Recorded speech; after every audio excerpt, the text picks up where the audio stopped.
It's the Naked Gaming Podcast. Hello. Hello. 1, 2, 3, we're on. This is our news update episode. There's a couple of stories we're going to talk through with you. Can you say Bailey's scowling at me right now? Like scowling. Our rabbit is giving you the death stare. It's more like Blue Steel though, actually. There aren't that many games about bunnies except for Rayman's Raving Rabbids. Oh yeah. That's probably the only one I can think Not of. keen on that one. No, neither am I.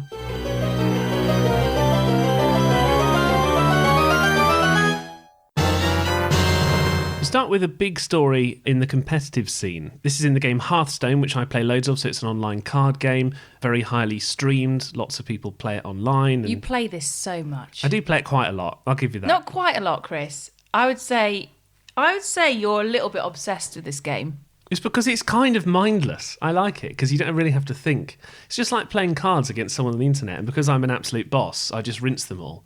So I've got to say, out of all the games in the world, this is my least favourite. Really? I'm really sorry. I apologise. Well, it's also based on World of Warcraft. Yeah, so again, another one that I'm not keen on. Well, it's interesting. I want to know what you think about this because there's been a lot of criticism for the company that makes the game, Blizzard.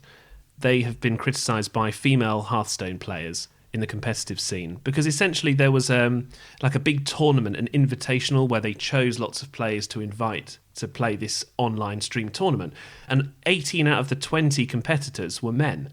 Now, there's a lot of female Hearthstone streamers. There's a huge competitive scene. You know, there's been a world champion player who's been a woman in recent years. Mm-hmm. You know, there's a lot of stuff that seems to be quite kind of progressive compared to the stereotype of gaming. So the company came under a lot of criticism for saying, why didn't you invite women? Yeah. And what did they say? Well, they responded eventually. They added 2 more women to the lineup. Oh, well done. But now they've done a new one since then and they've made it 50-50. It's just a bit slow. I think to add another 2, it's a bit like, oh, well done. And also, you know, this is just one tournament. It happens more often than you think. Do you think that women face... It's like a stereotypically young men, isn't it? People think that young men game, but actually 45% of women are playing games. Exactly. That's the makeup of people who play games. I think it's kind of... It's difficult. It's very similar to kind of the sporting world, but the difference between the sporting world and the gaming world is that the sporting world has kind of moved forward with time, and it's got a lot better. But when it comes to gaming, I don't think big steps have been taken. It seems like quite a big backward step. What I'm interested in, though, is what could big companies do to actually make it seem like a more level playing field? Because, like I say, there are Hearthstone and other game streamers who just happen to be women. That's the first thing. A lot of people would say, well, hang on, do a lot of women play games? 48% of people in America who are women say that they have played games. There you go. So it's nothing to do with the fact that women aren't playing games. Now, the second question is, why aren't we seeing those women in tournaments playing commercially? With this particular case, because they had invited the players, they had just chosen who was going to play because it was an invitational, that was the problem. Whereas who chooses then? Well, the company, Blizzard, chose the players to take part in that tournament. Well, maybe they need to broaden their horizon then. Maybe they need kind of networking events where they can meet female players, because a lot of them are undiscovered at the moment. But also, it's different to the competitive scene, which does tend to be men, because that's based on kind of grinding out points from leagues and things like that. Yeah. So I think that's why, for example, the Fortnite World Championship, you spoke to Wolfies, who was on this podcast as well.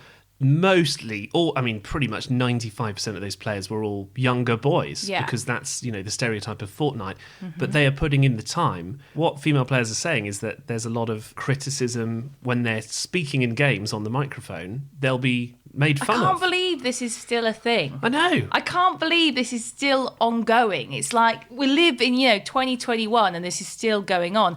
But I think there needs to be more kind of gaming role models, female role models. Because growing up, I can't think of one female gamer that I ever knew. It was always kind of, other boys that I used to play with. But now times are changing, but you still don't see them on telly. You still don't see them on Twitch or, on other platforms like Insta. You don't see them as much as kind of men or boys. So maybe there needs to be some kind of incentive. What I didn't like seeing the other day, Crash Bandicoot on the Run, which we reviewed. Yeah. Right. They got an Instagram model, woman, to pose, holding Crash Bandicoot with almost no clothes on, going, this is how I played Crash. And I thought... It really annoys me. Is that not sort of... That's stereotyping. Again. Using a stereotype to advertise You've seen a how game. I play games, and I look nothing like that. No makeup on, hair scraped back, pizza in one hand, and it annoys me that those stereotypes still go on. So something big needs to change. Whether it's role models, whether it's more events to invite women to play, something needs to change. What about games like Tomb Raider, where we played Tomb Raider as a kid? I think you must have played Tomb Raider as a child as well. Yeah. The character of Tomb Raider is a very stereotypically busty woman. Yeah. And a lot of female characters in games have that kind of body type. Doesn't that play into the stereotype that, women are superficially beautiful? Yeah. But then again, Tomb Raider's quite an action-heavy heroine. I was going to say, she was an action woman. Yeah, which sure. I think 10, 20 years ago, you didn't really have many action women, did you? You had Action Man and you had all that, Barbie, well, that's the other thing. No, but most characters were men. So but couldn't you have an action woman without that body type? Yeah, definitely. But that's what we need. But it happens in every industry, doesn't it? Modelling, makeup, everything like that. There's still a big fight for women at the moment, and that's still ongoing. This is something that's interested me a lot. They've re-released Mass Effect, one of my favourite series of games, the legendary edition of Mass Effect. And certain camera angles where they zoom in on the ladies' upper part and their bums, essentially, those camera shots have been changed to make it more fitting in with the modern sensibility. No, I think that is a positive step. I think that's a good idea. I'd like to know how many of the creators and the visual artists are men compared to women. Well, I think we're getting to some of it here. If you had more women in the industry, they might actually say, well, that's not really how a normal woman looks. A normal woman would look a little bit like this. But obviously, if they're being developed by men, they might have a different kind of view. So really you need a wider range of people developing in the gaming industry. Yeah. But that leads quite nicely onto our next subject about getting more people, men and women, into the gaming industry. Busy night, but there's always room for another. I mean, I actually really like this story. This is my favourite story ever. So... This is amazing. First of all, did you do the Duke of Edinburgh Award? I didn't, no. I bet you wish you had done the Duke of Edinburgh Award at school. I would have liked it. I used to be a brownie. What is a brownie? And it's a chocolate-covered thing. No, I'm joking. I didn't do scouting, Boy Scouts or whatever it was called, but I'm guessing it's like that, is it? Yeah, you kind of did things like you learned how to sew, you did camping trips, you learned navigational skills, that sort of thing. But then you kind of leveled up as such. Evolved into a Girl Guide. Oh, I see. So that was your version of learning how to camp and, Yeah, we didn't really have the Duke of Edinburgh at my school as such, or at least I wasn't aware of it, but I was a brownie and a Girl Guide. So I did do, stuff like that. I did do the Duke of Edinburgh Bronze Award, and you had to do like a community activity, which I think I taught young kids how to play the violin, and then you had to do like a sporting thing, and then you had to do the massive expedition.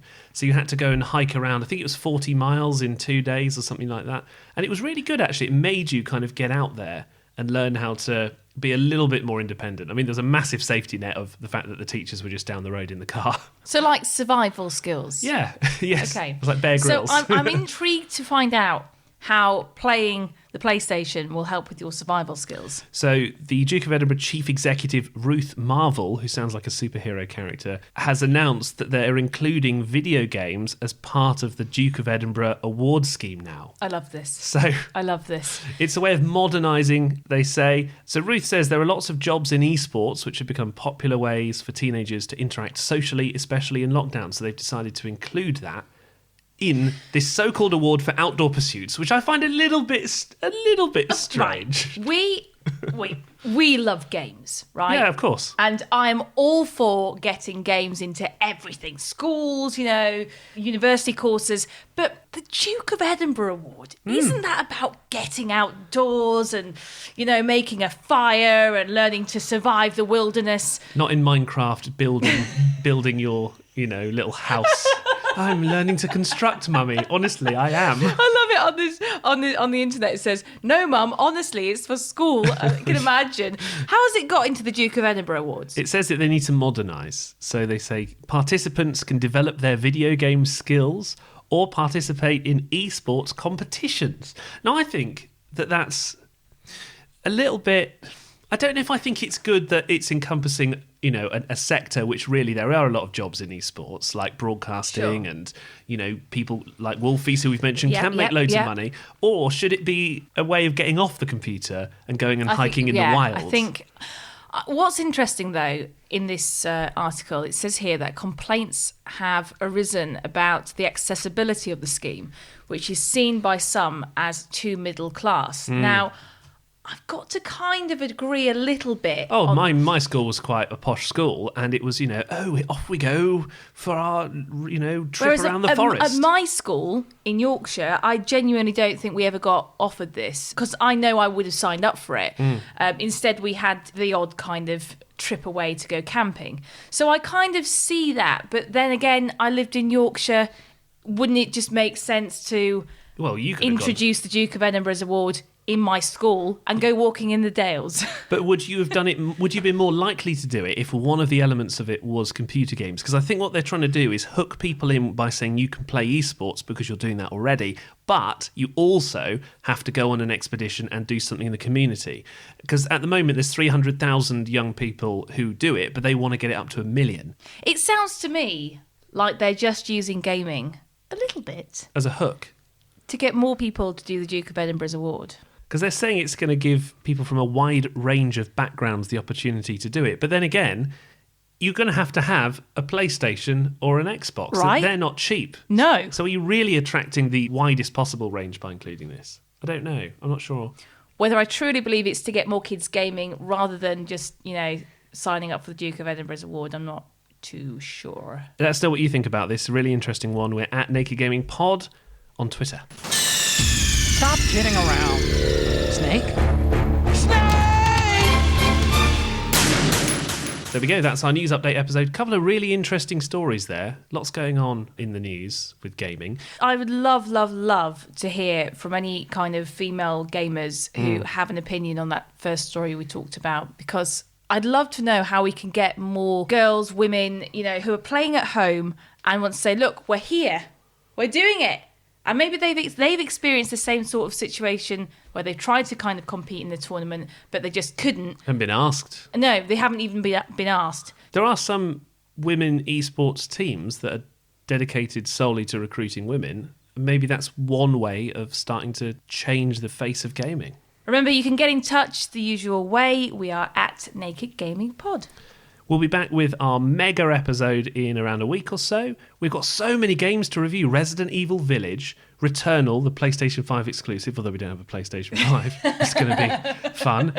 Rome Total War Remastered. Yeah. I'm already loving the Resident Evil. Oh, you're going crazy on that, aren't you? It's so good. I want to get a montage of your screams from when you're playing it. Going, Well, I can't play it unless you're there. A little bit like Little Nightmares too. Unless you're there by my side, I can't play it. You like playing horror games, but only if there's someone there to sort of back you up. Yeah. There's also Mass Effect Legendary. I'll be going into whether I think that they really have changed those camera angles to kind of be more modern or not as well. I'm just halfway through Mass Effect 1 at the moment, but we'll let you know. Don't miss it. We'll see you then.